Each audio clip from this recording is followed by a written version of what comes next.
के पन्नों से निकली ये कहानी न सिर्फ प्रेम की प्रतिमूर्ति को दर्शाती है, बल्कि प्रेम के साथ बलिदान के स्वरूप को भी देश की भावी पीढ़ी के सामने रखती है। सलुम्बर की रानी हाड़ी रानी द्वारा अपने पति को फर्ज याद दिलाने के लिए दिया गया बलिदान न सिर्फ प्रेम की निशानी बल्कि इतिहास का सबसे बड़ा बलिदान भी है। आइए आपको भी रूबरू करवाते हैं प्रेम, त्याग और बलिदान के इस गौरवशाली इतिहास से। बात 16वीं शताब्दी की है, जब किशनगढ़ का राजा मानसिंह को बनाया गया।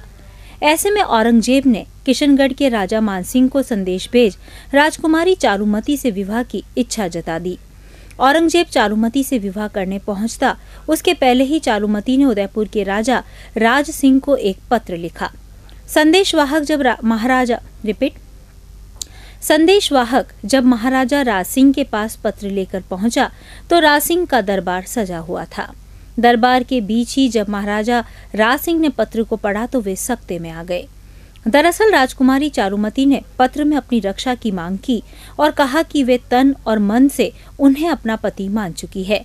ऐसे में अब उनकी ये जिम्मेदारी है कि औरंगजेब से उसकी रक्षा करे। हरावल दस्ते में होने के कारण सलुम्बर राव को इसकी जिम्मेदारी देनी थी, लेकिन महज एक दिन पहले ही सलुम्बर के राव रतन सिंह की शादी हाड़ी रानी के साथ हुई।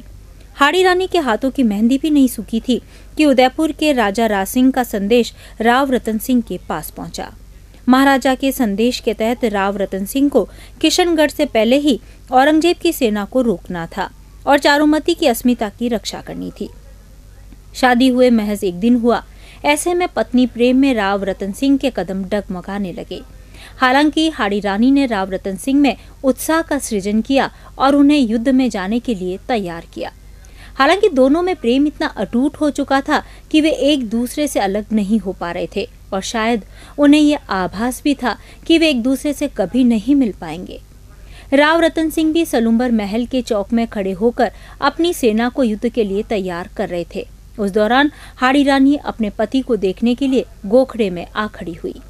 सेना को संबोधित कर रहे राव रतन सिंह की नजर जब गोखड़े पर खड़ी रानी पर पड़ी तो पास खड़े एक सैनिक से रानी की निशानी लाने को कहा। जब सैनिक रानी के पास निशानी लेने पहुंचा तो रानी को लगा कि राव रतन सिंह उनके प्रेम मोह से छूट नहीं पा रहे हैं। ऐसे में हाड़ी रानी अपने हाथ से ही अपना शीश काट सैनिक से साथ भिजवा दिया और राव रतन सिंह को अपना कर्तव्य याद दिलाते हुए राजकुमारी चारुमती को बचाने का संदेश दिया।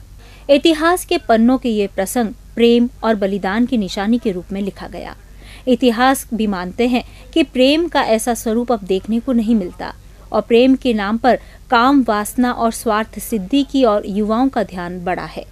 हाड़ी रानी पर एक किताब लिख चुकी सलुम्बर के लोग और इतिहासकार ये जरूरत बताते हैं कि देश की भावी पीढ़ी को प्रेम के इस प्रसंग से अवगत कराना चाहिए ताकि वे प्रेम के वास्तविक स्वरूप को समझ सके।